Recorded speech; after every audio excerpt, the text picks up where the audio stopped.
In this video, we're going to see what free radicals are and also how antioxidants protect us against them. It's gonna be an interesting one. A free radical is a highly reactive and unstable chemical species that contains one or more unpaired electrons in its outermost electron shell. These unpaired electrons make free radicals highly reactive because they seek to pair up with other electrons in nearby molecules. As a result, free radicals can participate in various chemical reactions, both beneficial and harmful, in the body and the environment.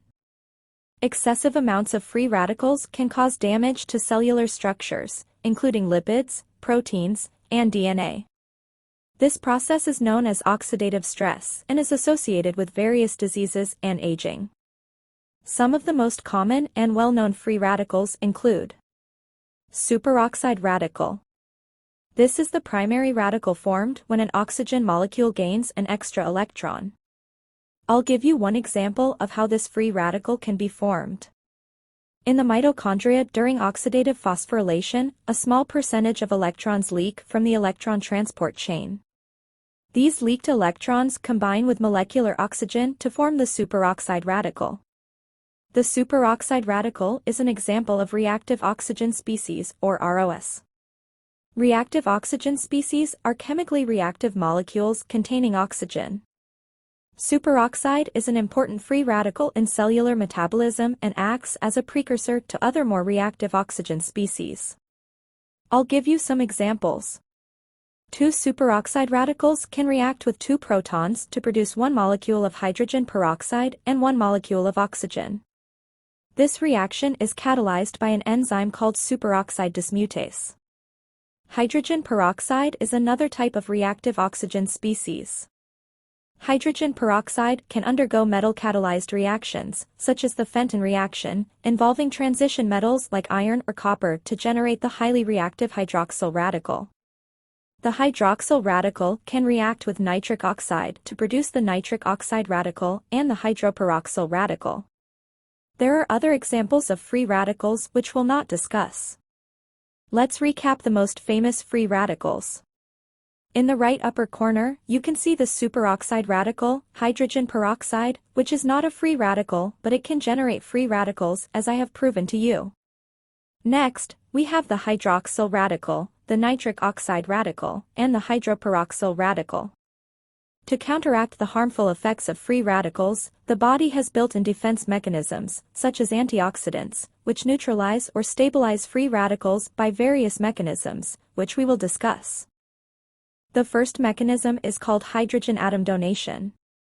Hydroxyl groups are functional groups, commonly found in antioxidants, such as phenolic compounds, for example, resveratrol, quercetin, and tocopherols, for example vitamin E.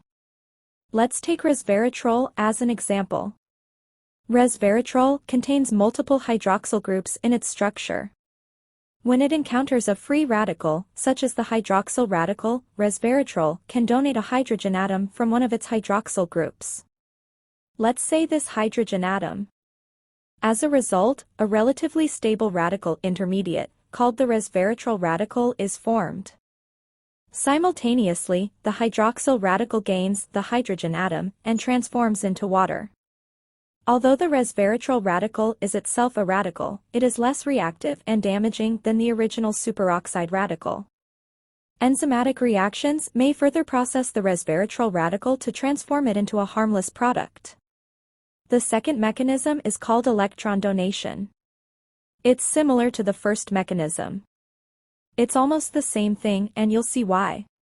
Let's use vitamin C as an example. When vitamin C is dissolved in the body's fluids, it loses a hydrogen ion and it becomes ascorbate. Ascorbate is the ionized form of ascorbic acid and it carries a negative charge. Ascorbate can donate an electron to a free radical, becoming an ascorbate radical. The new radical is more stable and less reactive than the original free radical. The ascorbate radical can dissociate again in water, releasing a proton, making this new molecule a negatively charged ascorbate radical. This new radical can donate an electron to a free radical again, becoming dihydroascorbic acid, which is not a free radical anymore. The third mechanism is called metal ion chelation. Metal ion chelation is a crucial aspect of the antioxidant activity of certain compounds, including glutathione and vitamin C. Let's take glutathione as an example. You can see its chemical formula right here. Glutathione is a tripeptide molecule composed of 3 amino acids, cysteine, glycine, and glutamic acid. The liver is a crucial organ for glutathione synthesis. One of the essential functions of glutathione is its ability to chelate, or bind to metal ions, particularly transition metals like iron and copper. Glutathione contains a thiol group on the cysteine residue, which is crucial for its chelation activity. Sulfur's electron distribution is 2, 8, 6, indicating that it has 2 electrons in its innermost energy level, 8 electrons in the second energy level, and 6 electrons in the outermost energy level. The valence level of an atom refers to the outermost energy level that contains electrons. These valence electrons are the ones involved in chemical reactions and interactions with other atoms. You can see that sulfur has 2 pairs of electrons on its valence layer. When the thiol group of glutathione interacts with a metal ion, the sulfur atom donates its electron pair to the metal ion's empty orbital. This results in the formation of a coordinate bond between the metal ion and the sulfur atom of the thiol group. A coordinate bond is a type of covalent bond where one atom, the donor, donates a lone pair of electrons to another atom, the acceptor. In the case of glutathione chelation, the sulfur atom donates its electron pair to the metal ion, creating a stable complex. By binding to metal ions, glutathione prevents these metals from participating in the Fenton reaction.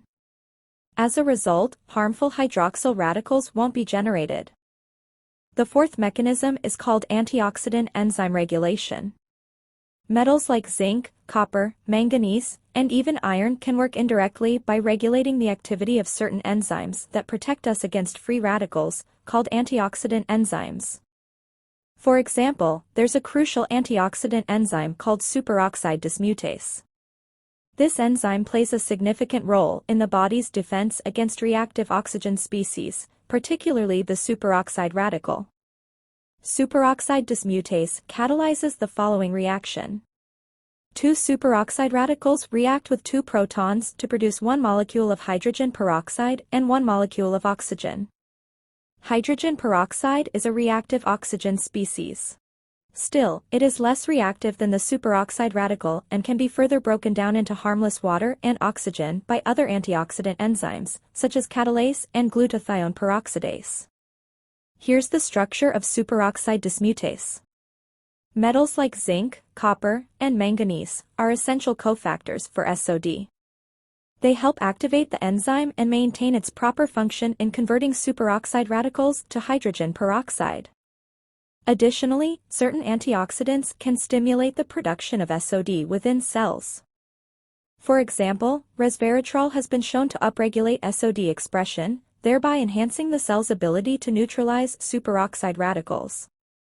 Another important antioxidant is selenium. Selenium is a chemical element with the atomic number 34.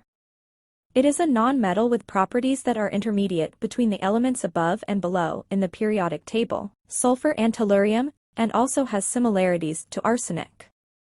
Selenium-containing enzymes, like glutathione peroxidase, help break down hydrogen peroxide and lipid peroxides, preventing their conversion into harmful radicals. Glutathione peroxidase in its composition contains a selenium atom that is located in the active site of the enzyme. Without selenium, this enzyme can't function and the level of hydrogen peroxide and lipid peroxides inside the cells will rise. Now, let's move on to the chemical reactions catalyzed by glutathione peroxidase. You remember the chemical formula of the reduced glutathione. You can see it right here. Let's create an abbreviation for this tripeptide. Let's call this part of the molecule G, which stands for glutathione. The thiol group will stay the same. The abbreviation for reduced glutathione will be GSH. The first reaction catalyzed by glutathione peroxidase will be the breakdown of hydrogen peroxide. In this reaction, 2 molecules of reduced glutathione react with 1 molecule of hydrogen peroxide to produce 1 molecule of oxidized glutathione and 2 molecules of water. The oxidized glutathione is basically 2 molecules of reduced glutathione connected by a disulfide bond. The second reaction catalyzed by glutathione peroxidase will be the breakdown of lipid peroxides. But first, let's talk about lipid peroxidation. Lipid peroxidation is the chain of reactions of oxidative degradation of lipids. It most often affects polyunsaturated fatty acids because they contain multiple double bonds in between which lie methylene bridges that possess especially reactive hydrogen atoms. Lipid peroxidation consists of 3 major steps: initiation, propagation, and termination. The chemical products of this oxidation are known as lipid peroxides. Initiation is the step in which a fatty acid radical is produced. The most notable initiators in living cells are reactive oxygen species, such as the hydroxyl radical, which can combine with a hydrogen atom from the methylene bridge of the polyunsaturated fatty acid to make water, and a fatty acid radical. Then, after a reaction called intramolecular rearrangement, we obtain a slightly different fatty acid radical. Now, let's get into the second step called propagation. The fatty acid radical is not a very stable molecule, so it reacts readily with molecular oxygen, thereby creating a peroxyl fatty acid radical. This radical is also an unstable species that reacts with another polyunsaturated free fatty acid, producing a different fatty acid radical and a lipid peroxide. This cycle continues, as the new fatty acid radical reacts in the same way.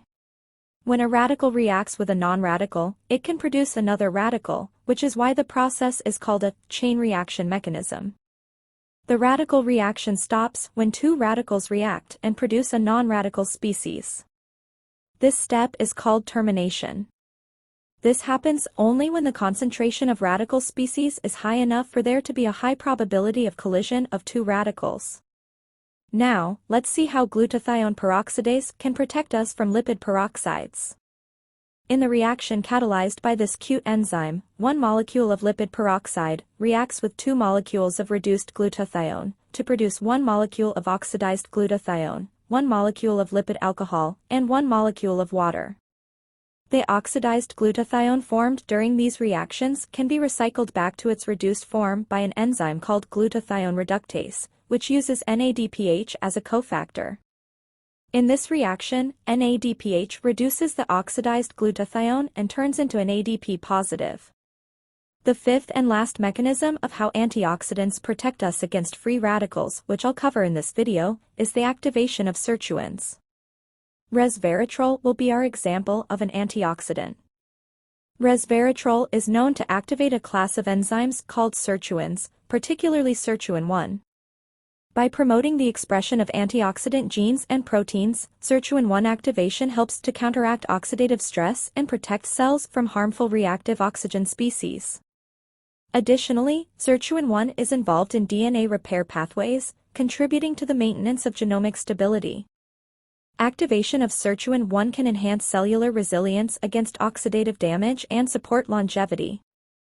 As a quick recap, the main mechanisms of how antioxidants protect us against free radicals discussed in this video were hydrogen atom donation, electron donation, metal ion chelation, antioxidant enzyme regulation, and the activation of sirtuins.